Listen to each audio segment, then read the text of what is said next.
the devil's accountant. He didn't do business during daylight hours. Dmitri Volkov conducted his empire from a penthouse that overlooked Moscow like a throne room. All black marble and floor-to-ceiling windows that reflected the city's lights back at itself. By day, he was a legitimate businessman. Investments, real estate, technology ventures. By night, he was what the streets whispered about in careful voices. The man who controlled everything the law pretended didn't exist. And he'd built that empire on one simple principle. Everyone had a price. Everyone except, apparently, his new accountant.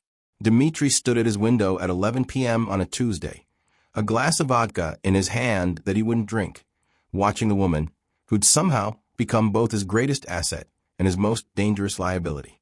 Irina Morozova sat at the conference table in his office, surrounded by ledgers and laptops, her dark hair falling forward as she worked with a kind of focused intensity that made Dmitri's chest tighten in ways that had nothing to do with business. She'd been working for him for 6 weeks. 6 weeks of transforming his chaotic financial empire into something the authorities couldn't touch, of finding loopholes and solutions that kept his operations running smoothly while staying just inside the margins of legal. She was brilliant, ruthlessly efficient, and completely immune to every method of manipulation Dmitri had perfected over 20 years of controlling people. He'd tried charm. She'd looked at him like he was wasting her time. He'd tried intimidation. She'd raised one elegant eyebrow and asked if he wanted his accounts reconciled or if he preferred to continue posturing. He tried money, offered her triple what he was paying. She declined and told him the current rate was sufficient. Irina Morozova didn't want his charm, didn't fear his reputation, and didn't care about his money beyond the professional compensation she'd negotiated. And that made her the most dangerous woman Dmitri had ever met. "You're staring," Irina said, without looking up from her laptop. Her voice was cool, professional, completely unaffected by his presence. "It's distracting. It's my office, and these are your accounts, which won't balance themselves while you hover like a surveillance drone." Dmitri felt his mouth curve into something that wasn't quite a smile. Most people, men and women both, were either terrified of him or trying desperately to impress him. Irina Morozova did neither. She treated him like an inconvenient but necessary employer. Like his reputation for violence and his connections to Moscow's underworld were irrelevant details that didn't impact her work. It should have irritated him. Instead, it made him want her with an intensity that was becoming increasingly difficult to ignore. "The Chechen accounts," Dmitri said, moving away from the window. "You said there was a problem." "Not a problem. An irregularity." Irina finally looked up, and Dmitri felt the impact of her gray eyes like a physical thing. She was beautiful in an austere way.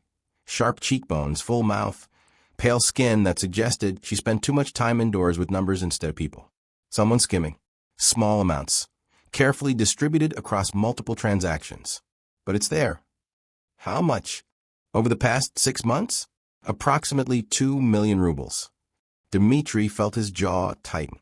2 million wasn't significant to his overall operation. But the principle mattered. Someone had stolen from him. Someone thought they could get away with it. "Find them," he said quietly. "Already did." Irina turned her laptop toward him, showing a spreadsheet with highlighted transactions. "Your logistics coordinator, Petrov. He's been very clever about it, but not clever enough." She'd been with him 6 weeks, and she'd already identified a theft that Dmitri's previous accountants, 3 of them over 2 years, had missed completely. "What do you suggest?" he asked, curious what she'd recommend. Irina closed her laptop. "Fire him. Recover what you can. Move on. Making an example of him draws attention you don't need, and the amount isn't worth the exposure." Practical, efficient, and completely contrary to how Dmitri normally handled betrayal. "You know what I do to people who steal from me," he said. "I know what you're rumored to do. I also know that actually doing it would be idiotic given your current negotiations with the Georgians. Petrov has cousins in Tbilisi. You kill him. You complicate those negotiations. You fire him quietly. You lose 2 million rubles, but maintain strategic relationships worth significantly more." She was right. Tactically, strategically, she was absolutely right. But Dmitri hadn't built his reputation on forgiveness. "You're very certain of yourself, Miss Morozova." I'm certain of the numbers, Mr. Volkov. What you do with that certainty is your business. She stood, gathering her things. It's late. I'm going home, unless you need something else. The question was professional neutral. But Dmitri caught the slight tension in her shoulders, the way her fingers gripped her bag a fraction too tightly. Irina Morozova wasn't as unaffected as she pretended. Stay, he said. It wasn't a request. It was the tone Dmitri used when he expected obedience, when he was used to people rearranging their lives to accommodate his preferences. Irina tilted her head slightly, studying him with an expression that might have been amusement. Why? Because I'm not finished discussing the accounts. Yes, you are. You're just not finished with whatever else you want to discuss that has nothing to do with numbers. Direct, unflinching, calling him out with the same casual efficiency she applied to his financial records. Dmitri felt something dark and hungry unfurl in his chest. And if I said what I wanted to discuss was you, he asked, moving closer. Irina didn't retreat, just watched him approach with those steady gray eyes, waiting. Then I'd say that's inappropriate for an employer-employee relationship, and we should maintain professional boundaries. Should we? Yes. But she still didn't move, didn't leave, just stood there, close enough now that Dmitri could smell her perfume, something subtle and expensive that probably cost more than she'd admit. You're not afraid of me, Dmitri observed. Should I be? Most people are. I'm not most people. Irina's voice was steady, but Dmitri noticed the slight acceleration in her breathing, the way her pupils dilated as he stepped even closer. And fear is unproductive. It clouds judgment, makes people make mistakes. So you decided not to fear me as a professional choice? I've decided not to fear you because fear gives you power. And you have enough power already, Mr. Volkov. I don't need to add to it. God, she was magnificent, standing here in his office at midnight, refusing to be intimidated, refusing to play the games everyone else played, just existing in her own certainty like it was armor. Dmitri wanted to strip that armor away piece by piece until he found the woman underneath. What if I wanted to add to my power, he asked softly, close enough now that he could see the gold flecks in her gray eyes. Then I'd tell you to find it somewhere else. I'm your accountant, not your conquest. And if I fired you? Something flickered in Irina's expression. Not fear, but assessment. Then you'd be an idiot. I'm the best financial strategist you've ever employed. You'd be sacrificing significant operational advantage for momentary satisfaction. You assume the satisfaction would be momentary. I assume nothing. I calculate probabilities. But her voice had gone slightly rougher, and Dmitri saw her swallow. And the probability that mixing professional and personal interests ends well is approximately 7%. I like those odds. You would. You're a man who spent his entire life defying probability. Dmitri reached up slowly, giving her time to retreat, and traced one finger along her jaw. Irina's breath caught, barely audible, but he heard it. You're not as unaffected as you pretend, he murmured. I never said I was unaffected. Irina's eyes met his, and Dmitri saw heat there underneath the professional composure. I said maintaining professional boundaries was appropriate. Those are different things. So you want me? That's irrelevant. Is it? Irina stepped back, finally breaking the proximity that had been building between them. But her breathing was faster now. Her composure cracked just enough for Dmitri to see the one underneath. Yes, she said firmly, because acting on want without considering consequences is how empires fall. You taught me that yourself.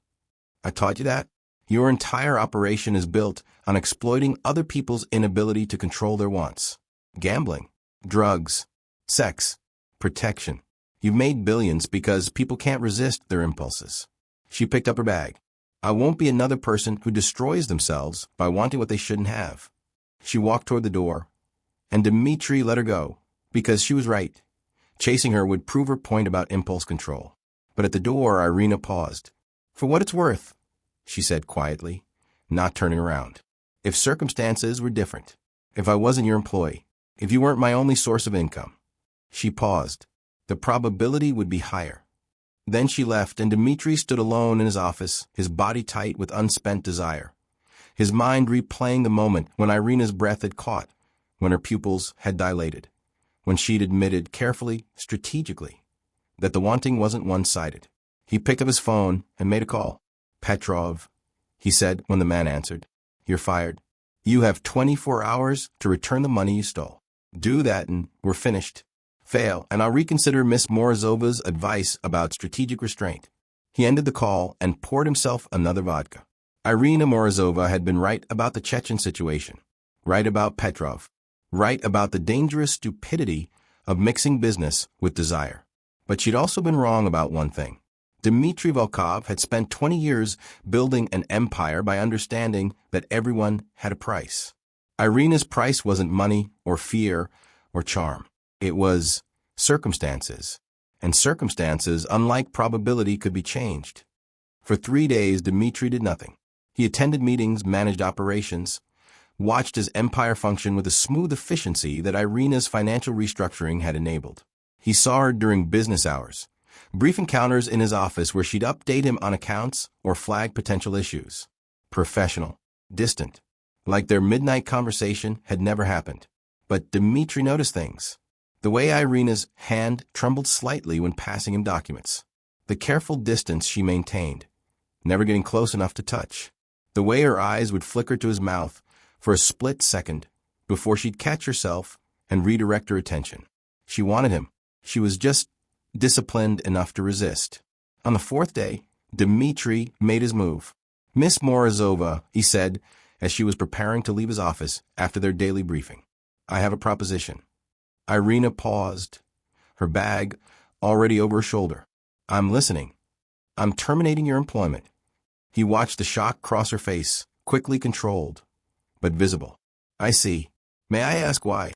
"Because you were correct. Mixing professional and personal interests is inadvisable. So I'm removing the professional component." Irina's expression shifted from shock to understanding to something that might have been anger. "You're firing me so you can pursue me without ethical complications?" "I'm firing you and offering you a different position." "I don't want a different position." "You haven't heard what it is yet." "I don't need to." "Whatever it is, the answer is no." Dmitri stood, moving around his desk. Irina didn't retreat, but he saw her tense. "I'm offering you partnership," he said, "not employment. True partnership. 40% stake in the legitimate holdings. Input on all major decisions. Legal protection and compensation that would make you independently wealthy within a year." He watched Irina process this, saw the calculations happening behind her eyes. "In exchange for what?" she asked carefully. "Your brilliance, your strategic mind, your ability to see patterns no one else sees." He paused. "And the freedom to explore what we both know exists between us without the complication of employer-employee dynamics. That's manipulation. That's removing obstacles by creating new ones. If I accept partnership and we become involved, I'm still dependent on you financially. The power dynamic doesn't change. Except you'd own 40%. You could walk away at any time with significant assets. You'd have legal protections, independent income streams, leverage." Dmitri stepped closer. "I'm not trying to trap you, Irina. I'm trying to make you an equal." She laughed, short, bitter. "There's no such thing as equals in your world, Dmitri. There's only different levels of control." It was the first time she'd used his first name. The sound of it in her mouth made something primal tighten in his gut. "Then let me control this," he said softly.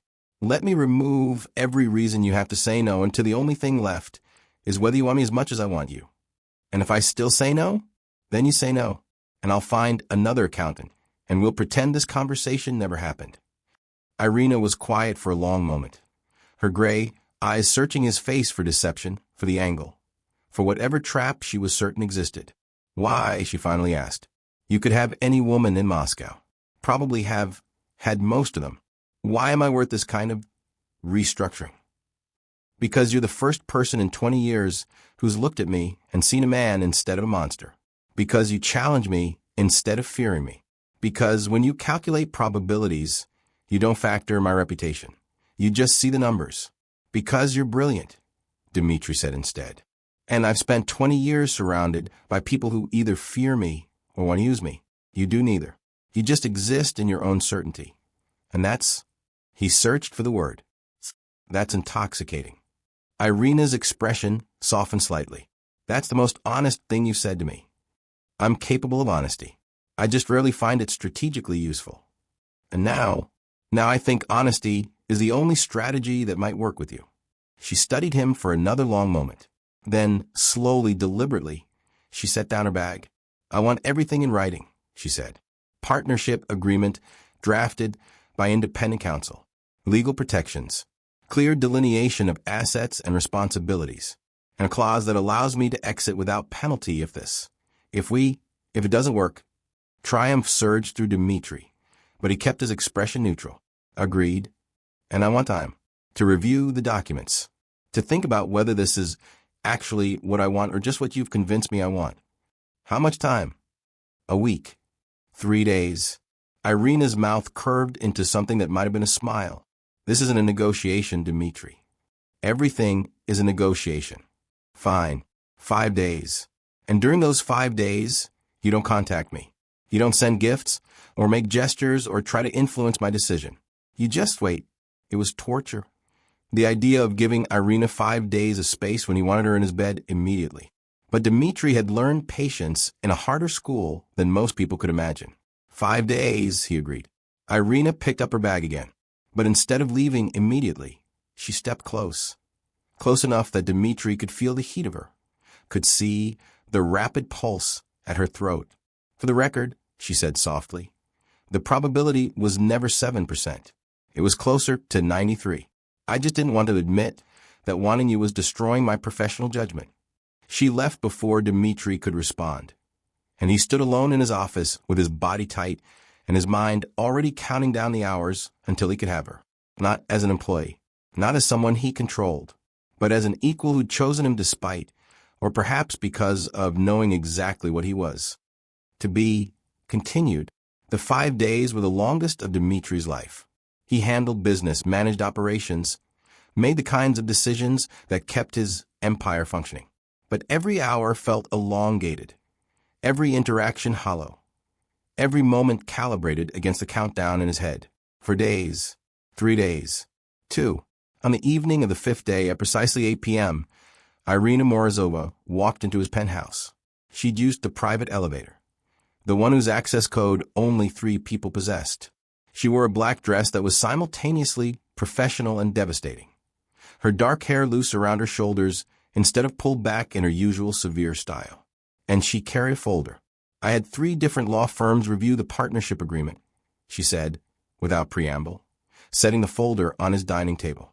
They all confirmed it's legitimate, that I'd have real power, real protection, real assets.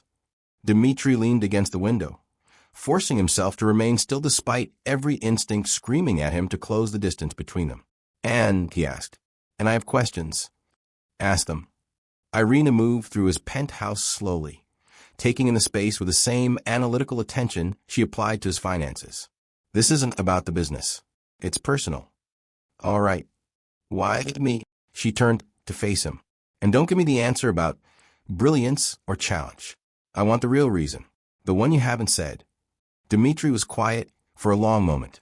Honesty, he told her, the only strategy that might work. Because when you look at me, you see exactly what I am. Someone who's built power through violence and manipulation and careful control. And you don't flinch. You don't judge. You just calculate whether I'm worth the risk. He paused. And for the first time in 20 years, I want to be worth it. The admission hung in the air between them, more vulnerable than Dmitri had allowed himself to be since he was a very different man in a very different life. Irina set down her bag, slowly. I've been with 3 men in my life. All of them were safe, appropriate, the kind of men my family approved of, and all 3 relationships ended because I was bored. She moved closer. I've never been bored around you. Uncomfortable sometimes. Challenged constantly. Aware that you're dangerous in ways I don't fully understand. But never bored. Closer still. So, I signed the partnership agreement. It's in the folder. And I came here tonight to tell you that I accept.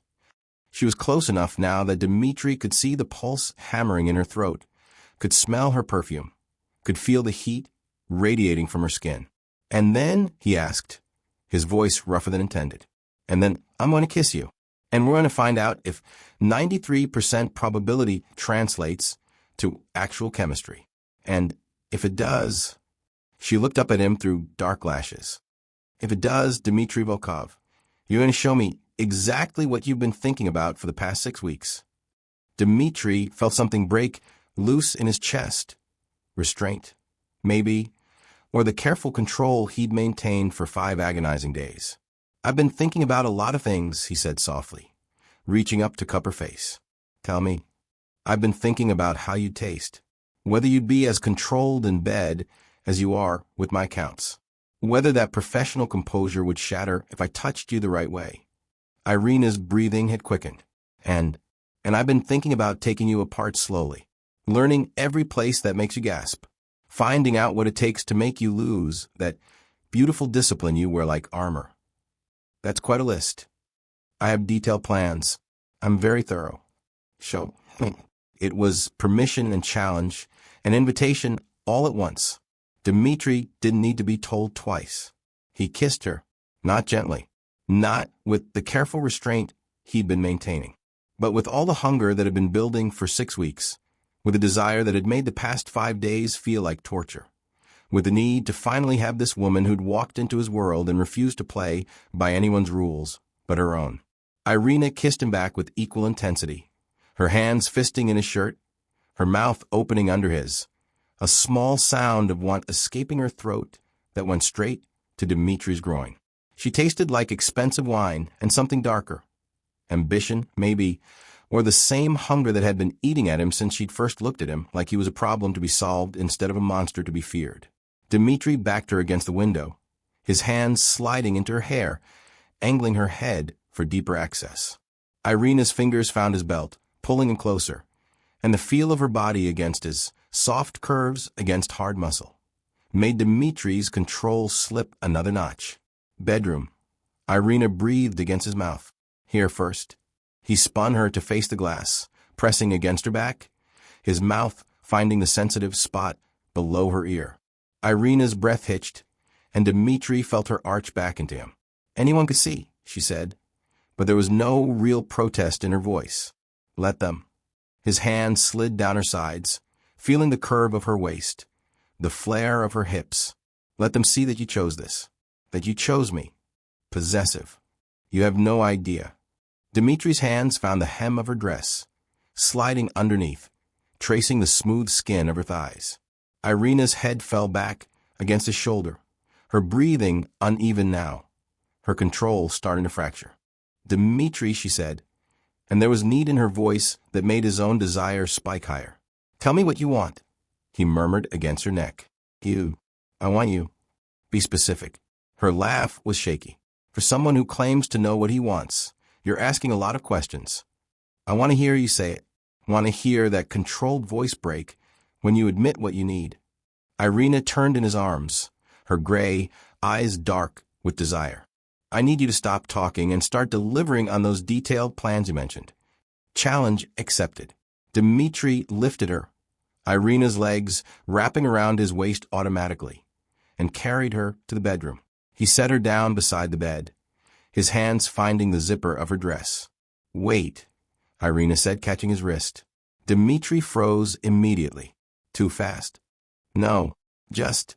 She looked up at him, vulnerable in a way she'd never been in his office. "I need to know this isn't just conquest for you, that I'm not just another thing you've acquired." The question was fair. Dmitri had acquired a lot of things, businesses, properties, people. But Irina Morozova wasn't something to be possessed. "If this was about conquest," he said carefully, "I would have pushed the first night, would have used every weapon I have to break down your resistance until you gave in." He cupped her face. "This is about wanting you as an equal, as a partner, as someone who challenges me to be better than the monster everyone thinks I am." Irina studied his face, searching for deception. Then, apparently satisfied, she reached up and pulled him down for another kiss. Slower this time, deeper, with a tenderness that made Dmitri's chest ache in unfamiliar ways. When they broke apart, Irina stepped back and slowly unzipped her dress, letting it fall to the floor. and Dmitri forgot how to breathe. She was perfect. Pale skin, elegant curves, black lace lingerie that probably cost a fortune and looked like it had been designed specifically to destroy his sanity. But it was the confidence in the way she stood there, letting him look, that made Dmitri's desire shift from hunger to something more consuming. "Your turn," Irina said, her voice steady despite the color high on her cheeks. Dmitri removed his shirt, his belt, his pants, watching Irina's eyes track every movement. When he stepped close to her again, both of them in their underwear, the feeling of skin against skin made them both inhale sharply. "Detailed plans," Irina reminded him, her voice slightly breathless. "Right." Dmitri guided her to the bed, laying her down with more care than he'd shown anything in years. "Step 1. Find out what makes you gasp." His mouth found her throat, her collarbone, the curve of her breast above the lace. Irina's hands tangled in his hair, her breathing growing ragged as he explored. When his teeth grazed her nipple through the lace, Irina gasped. "Found one," Dmitri murmured. "That's not fair." Her words cut off as he did it again, his tongue soothing the small hurt. "I'm what? Too good at this." Pride surged through him. "We're just getting started." He unhooked her bra, tossing it aside, and took his time learning the weight of her breasts, the taste of her skin, the sound she made when he sucked and bit and teased. Irina was responsive, beautifully, desperately responsive, her hips lifting off the bed, her fingers digging into his shoulders, small sounds escaping her throat that made Dmitri want to hear more. "Step 2, he said, kissing his way down her stomach. "Find out if you're as disciplined everywhere as you are in my office." "Dmitri, tell me to stop if you want to stop." But Irina didn't tell him to stop. She just watched him with dark eyes as he hooked his fingers into her underwear and slowly pulled it down. Then she was naked beneath him, vulnerable and stunning. And Dmitri took a moment just to look, to appreciate the gift she was giving him by choosing him, despite every logical reason not to. He settled between her thighs, and at the first touch of his tongue, Irina's back arched off the bed. "Oh God," she breathed. Dmitri smiled against her skin and set about systematically destroying her control. He learned what made her moan, slow, broad strokes. What made her gasp, focused attention on her clit. What made her beg, the combination of his tongue and his fingers, working in rhythm until Irina was writhing beneath him, her hands fisted in his hair, her professional composure completely shattered. "Dmitri, please." "Please what?" "Don't stop. Don't you dare stop." He had no intention of stopping. Not until he'd given her everything she needed. Not until he'd proven that them together, was worth every risk she'd calculated. When Irina came, it was with his name on her lips and her whole body trembling. And Dmitri had never seen anything more beautiful than her in that moment. Uncontrolled, unguarded, completely his. He kissed his way back up her body, giving her time to recover, feeling satisfied and desperately hard at the same time. Irina pulled him down for a kiss, tasting herself on his mouth, and Dmitri felt his control slip even further. "Your plans are very thorough," she said, her voice still shaky. "We're only on step 2. How many steps are there?" "As many as it takes." Irina's hand slid down between them, wrapping around him through his boxers. Dmitri inhaled sharply at the contact. "I have some plans of my own," she said, and there was challenge in her eyes that made his desire spike even higher. She pushed him onto his back, straddling him, her hands exploring his chest, his stomach, the hard lines of muscle she'd only seen through shirts before. Dmitri let her explore, watching her face as she learned his body, seeing the desire and curiosity and determination in her expression. When she finally removed his boxers and took him in hand properly, skin to skin, Dmitri's head fell back with a groan. "Irina, tell me what you want," she said, echoing his earlier words. "Be specific. I want to be inside you. Want to feel you around me. Want." His words cut off as she stroked him slowly, deliberately. "Keep going. Want to make you come again while I'm buried so deep you forget your own name. Want to hear you scream. Want to mark you so thoroughly that every time you calculate probabilities tomorrow, you'll remember tonight." Irina's eyes darkened. "Yes," she said simply. She positioned herself over him, and Dmitri grabbed her hips, helping guide her down. The feeling of entering her, tight and wet and perfect, made them both gasp. God, Irina breathed, her hands braced on his chest. Dmitri couldn't speak, could barely think, could only feel the exquisite sensation of being inside her, of watching her take him inch by inch until she was fully seated. Her eyes closed, her mouth slightly open. Move, he managed. Please, Irina, move. She did slowly at first, finding her rhythm, and Dmitri watched her with something approaching reverence. This woman who'd walked into his world and refused to be controlled, who'd challenged him at every turn, who was now riding him with increasing confidence, her head thrown back, her breasts bouncing with each movement. He was never letting her go. The thought should have terrified him. Dmitri Volkov didn't do attachment, didn't do vulnerability, didn't let people become indispensable. But Irina had already become all of those things. He flipped them without warning, putting her beneath him, and Irina gasped at the sudden change. Too much control, Dmitri explained, punctuating his words with a deep thrust that made Irina's eyes widen. Need to feel you let go completely. He set a rhythm that was harder, faster, deeper than Irina's measured pace. Her nails raked down his back, and the sharp pleasure pain made Dmitri groan. Yes, Irina said, her legs wrapping around his waist. Like that. Exactly like that. Dmitri could feel her tightening around him, could feel his own orgasm building at the base of his spine. He reached between them, finding her clit, rubbing in circles that matched his thrusts. Come for me, he demanded. Want to feel it? Want to feel you fall apart? Dmitri. Now, Irina, come now. And she did, her whole body going rigid, her inner muscles clenching around him, his name leaving her lips like a prayer or a curse. The sensation pushed Dmitri over the edge, and he came with a force that felt like it rearranged something fundamental in his chest. They collapsed together, breathing hard, bodies tangled, the sweat and heat and aftermath of something that had been building for 6 weeks. After a long moment, Irina spoke. That was better than 7% probability? Dmitri asked, finding the energy to smile. She laughed, genuine, unguarded. Significantly better. I may need to recalculate my entire risk assessment model. Or, Dmitri said, pulling her closer, you could accept that some things aren't about probability. They're about certainty. Irina propped herself up on his chest, looking down at him with those gray eyes that saw too much. And you're certain about this? About us? I'm certain that you're the first person in 20 years I've wanted to wake up next to. That's enough for now. She kissed him, soft and lingering, then settled against his side with a satisfied sound that made Dmitri's chest feel strange and warm. They lay in silence for a while, and Dmitri found himself thinking about partnership agreements and strategic restructuring, and the irony that the one thing he'd wanted to control had required him to give up control entirely. Dmitri. Irina's voice was sleepy. Yes, thank you for the 5 days, for letting me choose this instead of manipulating me into it.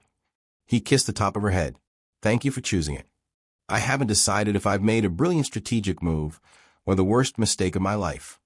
We'll find out together. And for the first time since he'd built his empire on fear and control, Dmitri Volkov found himself hoping that tomorrow would come slower. Because tonight, with Irina Morozova in his arms, he'd found something more valuable than power. He'd found someone who saw exactly what he was and wanted him anyway. And that was worth more than all the calculated probabilities in the world.